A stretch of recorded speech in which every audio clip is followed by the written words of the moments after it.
Tātad jaunākās paaudzes produkcijai, gan laminātam, gan vinilam, šis te vizuālais praktiski neatšķirās jau no dzīva produkta. Ja?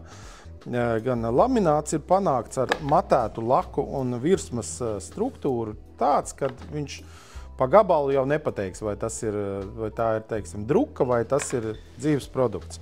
Tas pats attiecās arī uz vinilu. Ja? Tātad vinils, tas, kas nāk no moduleo, ja? Viņš ir gandrīz pilnīgi matēts. Ja? Viņš izskatās kā pilnīgi dabīgs koks un viņu neatšķirsi no pilnīgi dabīga produkta. Ja? Bet viņa kvalitātes īpašības ir daudzkārt labākas nekā dabīgam kokam. Tas pats attiecās arī uz laminātu. Ja? Tās atšķirības būtiskākās ir tās, kad lamināts ir koks, ja? Vinils ir PVC produkts. Ja?